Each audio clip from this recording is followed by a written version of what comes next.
68% of the world population is projected to live in urban areas by 2050. Asia and the Pacific, despite its relatively lower level of urbanization, is home to 54% of the world's urban population. With that high degree of urbanization, our cities are becoming more vulnerable and prone to potential risks triggered by the impact of climate change such as flooding, heat wave, air pollution, and sea level rising. To ensure that building urban resilience is our future vision for protecting our planet, the urban resilience strategy should be fully shared and inclusive.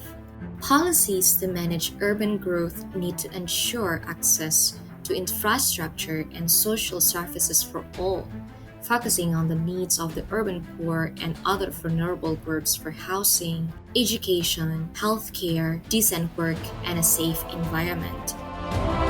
First and foremost, climate change accelerates natural hazards.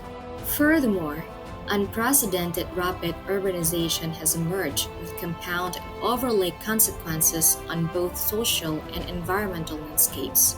Thus, without a holistic and sensible approach, we are only going to redo our devastating actions. Understanding the short and the long-term effects of natural and man-made hazards is necessary for crafting optimal policies. We are often delayed and too little in the small actions that contribute to prevention and anticipation of natural hazard impacts in our cities. These impacts can no longer be addressed in the traditional way, but demand a visionary and holistic strategy.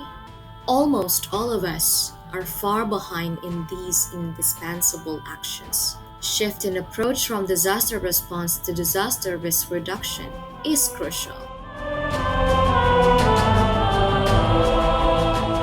Nowadays, the concern is not only about natural disasters.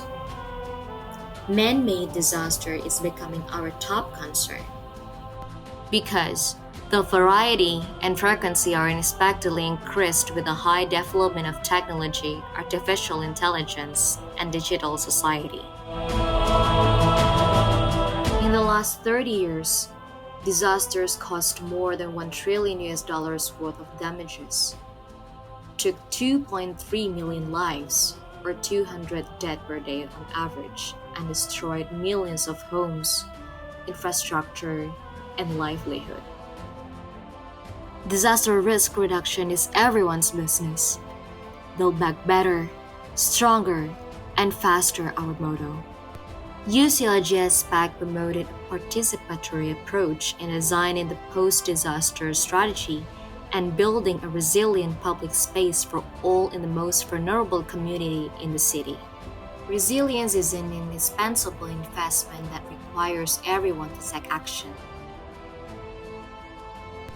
By understanding the massive benefit of investment, we can implement preparedness at every level of government and with the local communities. We can nourish the sense of ownership through participation and by conscientiously involving the context of subculture, religion, local customs, and wisdom. Women, farmers, people with disabilities, poor and tribal communities are disproportionately affected in times of disaster and must also be involved in planning and preparing for disaster. The Code of DRR should be implemented in every aspect of life in the long-term development planning in order to create an environment and infrastructure that is disaster resistant as well as an education curriculum, into structures of law and human rights, in every aspect of government policy. DRR should be in our new normal and in our new way of life.